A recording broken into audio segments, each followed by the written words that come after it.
కథా స్రవంతి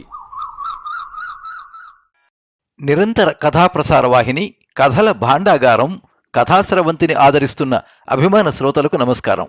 ఈనాటి కథకు స్వాగతం. ఈరోజు మీరు వినబోయే కథ అడ్డం తిరిగిన కథ. రచన శ్రీమతి పుత్తూరి విజయలక్ష్మి. వినిపిస్తున్నవారు పప్పు భోగారావు. జగమెరిగిన బ్రాహ్మణునికి జంధ్యమేలా అన్నట్టు తెలుగు పాఠకులకు శ్రీమతి పొత్తూరి విజయలక్ష్మి గారి పరిచయం అవసరం లేదు. సుమారు 200 కథలు, 8 నవలలు, 3 సినిమాలు, అనేకమైన వ్యాసాలు వీరి ఖాతాలో ఉన్నాయి. రచనలలో హాస్యాన్ని పండించడంలో వీరికి వీరే సాటి. నివాసం హైదరాబాదు. భర్త శ్రీ శివరావు గారు రైల్వేలో డిప్యూటీ చీఫ్ ఇంజనీర్గా సికింద్రాబాద్లో రిటైర్ అయ్యారు. ఈ కథనం మీకు నచ్చినట్లయితే ఈ వీడియోని లైక్ చేయండి, మీ మిత్రులకు షేర్ చేయండి, మీ అభిప్రాయాన్ని కామెంట్స్లో తెలియజేయండి. మీరు మొదటిసారి ఈ ఛానల్లో కథ వింటున్నట్టయితే ఈ ఛానల్ని సబ్స్క్రైబ్ చేసుకోండి. పక్కనుండే బెల్ ఐకాన్ని తప్పకుండా నొక్కండి. ఈ ఛానల్ ద్వారా వినిపించే కథలు, కబుర్లు, వ్యాసాలు అన్నీ ఎప్పటికప్పుడు మీకు అందజేయబడతాయి.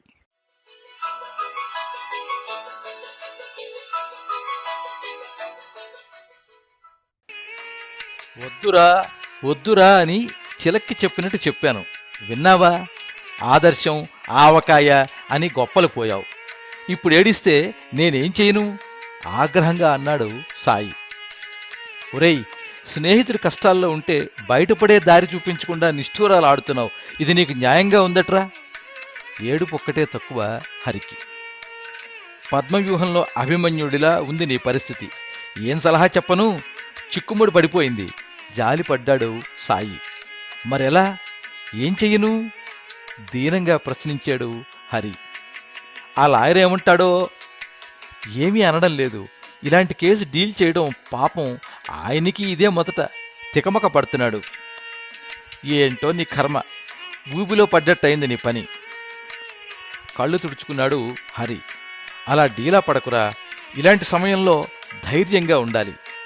పొద్దుపోయింది, పద ఇంటికెళ్దాం అన్నాడు సాయి స్నేహితుడి భుజం తడుతూ. నువ్వెళ్ళు, నేను కాసేపు ఆగి వెళ్తాను. ఇంటికెళ్ళి మాత్రం ఏం సుఖం అంటూ చేతుల్లో మొహం దాచుకున్నాడు హరి. నిట్టూర్చాడు సాయి. నిజమే పాపం. ఇంటికెళ్ళిన దగ్గర నుంచి అదో గోల. విచిత్రం ఏంటంటే ఎవరినీ తప్పు పట్టేట్లేదు. సమస్య చూడబోతే గంభీరమైంది. తల్లిదండ్రులకు ఒక్కడే సంతానం హరి. తండ్రి కామేశ్వరరావు, తల్లి చారుమతి. వనస్థలిపురంలో సొంత ఫ్లాట్లో ఉండేవాళ్ళు. హరి ఆఫీసు హైటెక్ సిటీలో. అంత దూరం రోజూ వచ్చి వెళ్లాలంటే కష్టం అవుతుందని హైటెక్ సిటీ దగ్గరే ఇల్లు అద్దెకి తీసుకున్నాడు. ఏడాది కిందట కామేశ్వరరావు హఠాత్తుగా గుండెపోటు వచ్చి చనిపోయాడు.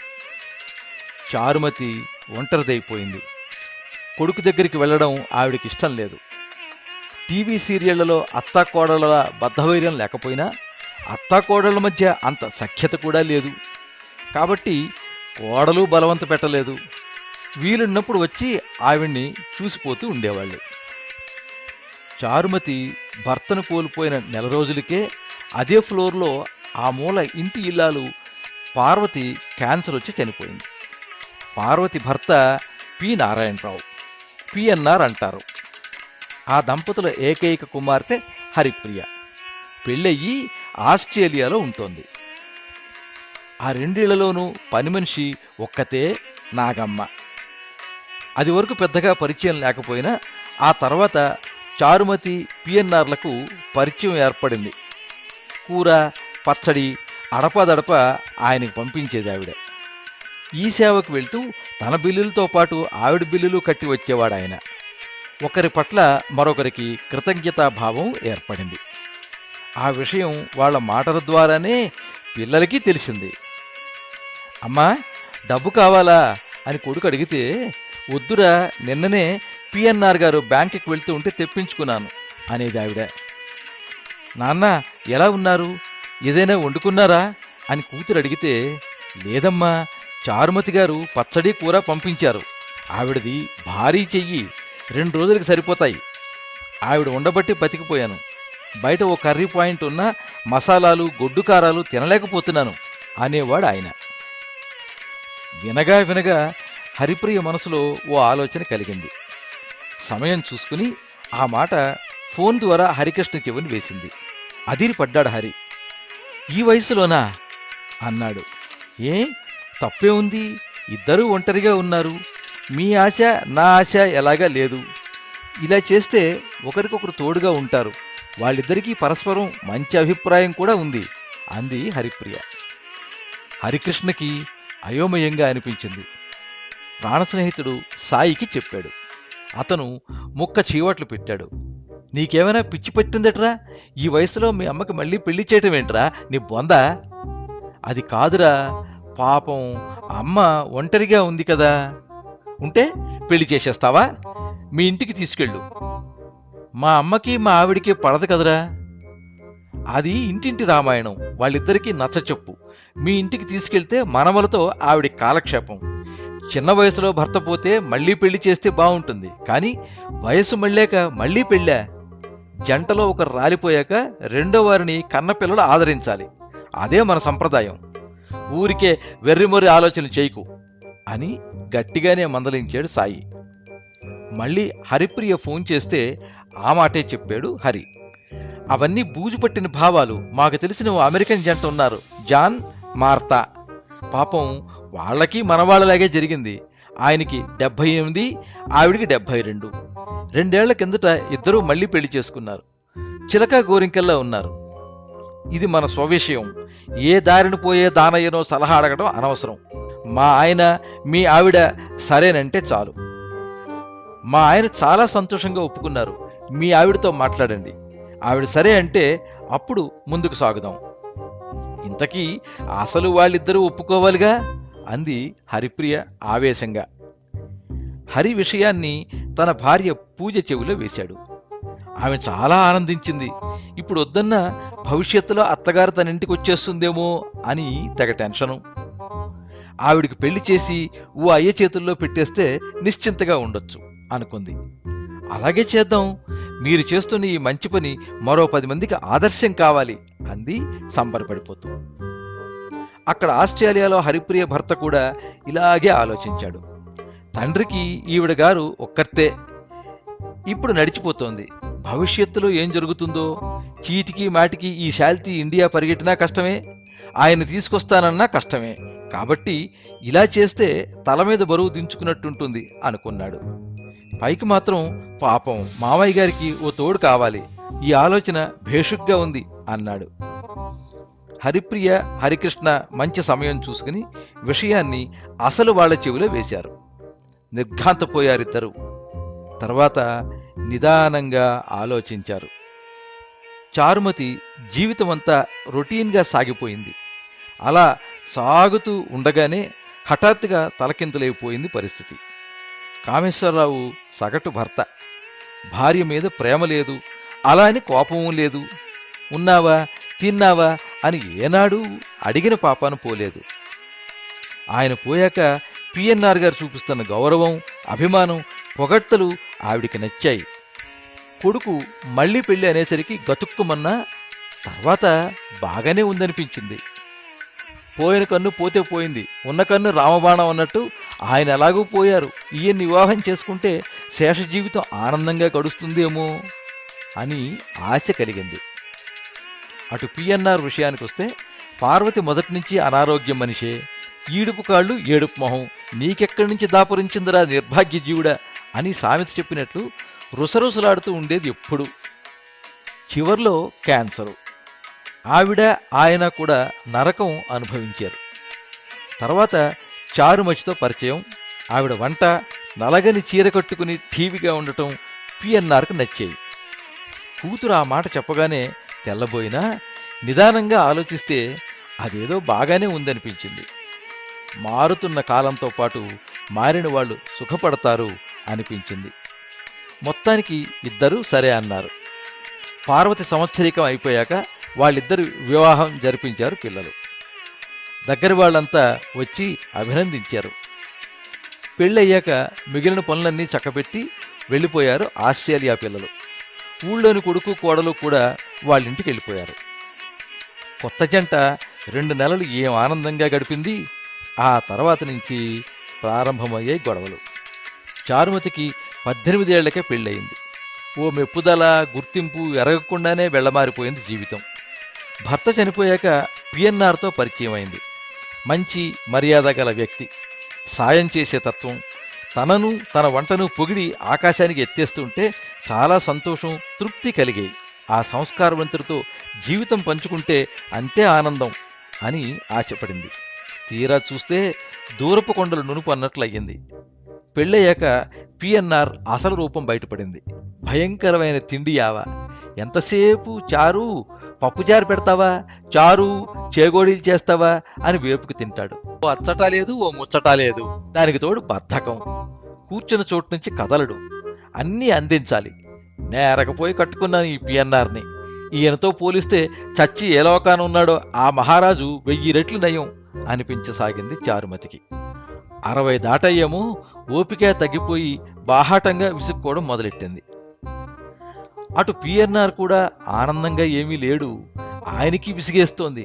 అప్పట్లో కమ్మగా వండి పెడుతూ ఉంటే, చక్కగా చురుగ్గా తిరుగుతూ ఉంటే చూసి ముచ్చటపడి 3 ముళ్ళు వేసేశాడు. ఆ చురుకుదనమే ఆయన పాలిట శాపంగా మారింది. ఎంతసేపు ఎక్కడికైనా వెళ్దాం సరదాగా అంటుంది. అప్పటికి పెళ్ళైన కొత్తల్లో సినిమాలకి, షికార్లకి తీసుకెళ్లాడు. ఆయనకి 65 ఏళ్లు, బ్లడ్ ప్రెషరు, షుగరు ఉన్నాయి. ఓ రోజు తిరిగి వస్తే 2 రోజులు విశ్రాంతి తీసుకుంటే గాని కోలుకోదు శరీరం.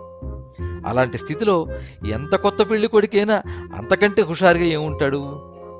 నాకు ఓపిక లేదంటే అర్థం చేసుకోదు చారు. సణుగుడు, విసుగు. పాపం కాళ్ళు ఈడ్చుకుంటూ తిరిగినా పార్వతి ఇలా విసుక్కుని ఎరగదు.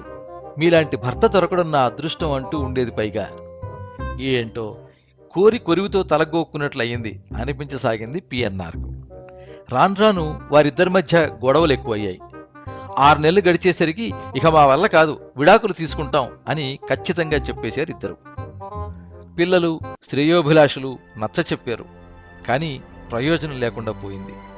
పెళ్ళంటే సునాయాసంగా చేసేశారు గాని విడాకులంటే మాటలా బోలెడంత తతంగా ఉంటుంది.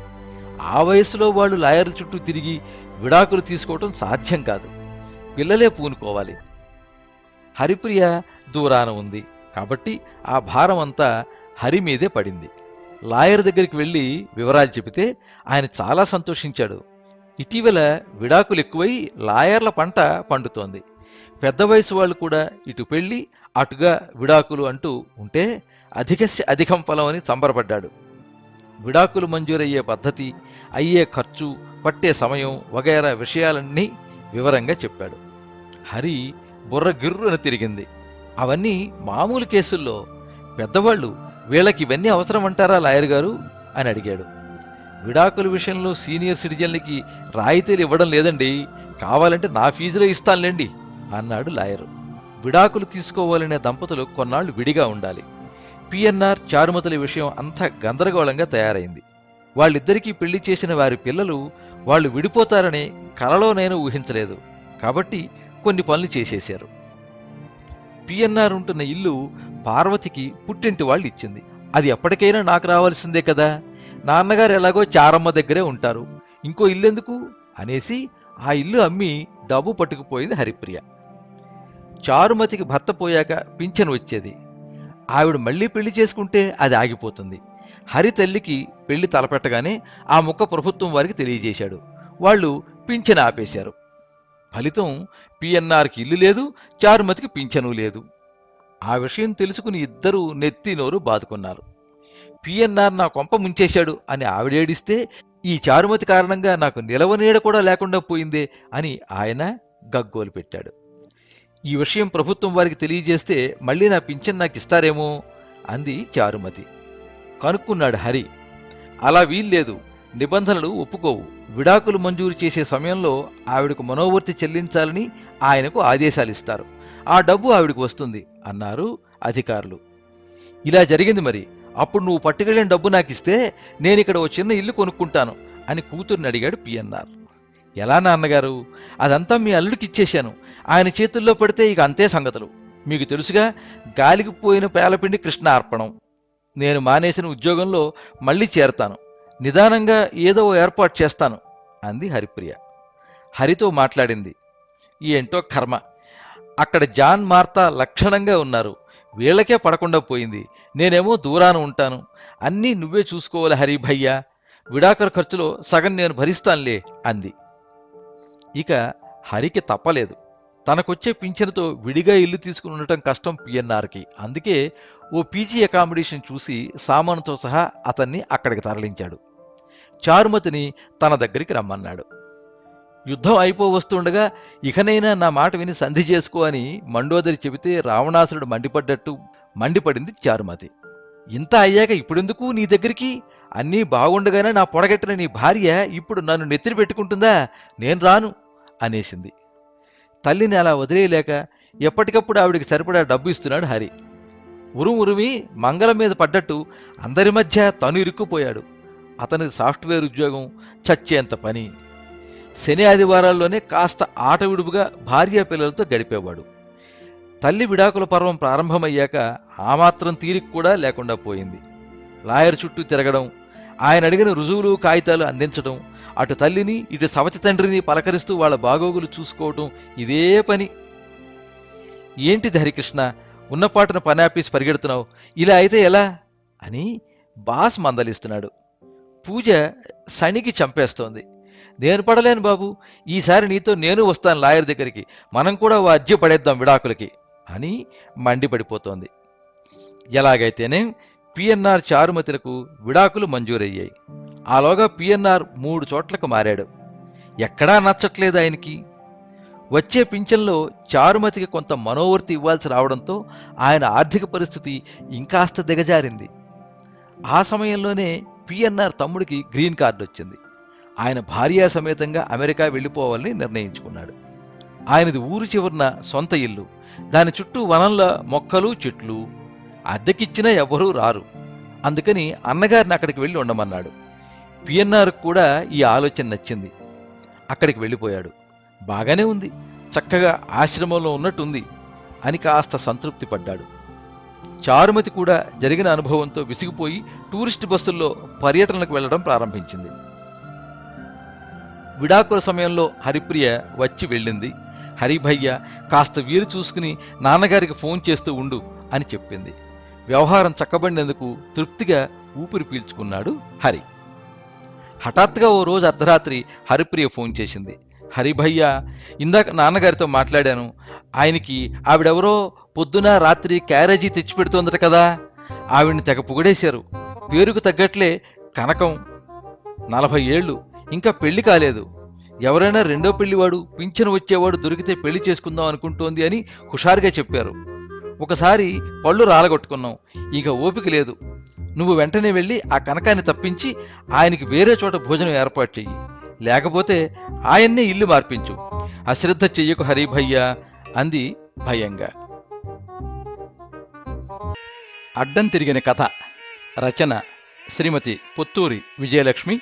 వినిపించినది పప్పు భోగారావు. ఎప్పుడు మీ అభిమానాన్ని కోరుకునే పప్పు భోగారావు. సర్వే జనాః సుఖినో భవంతు. కథా స్రవంతి.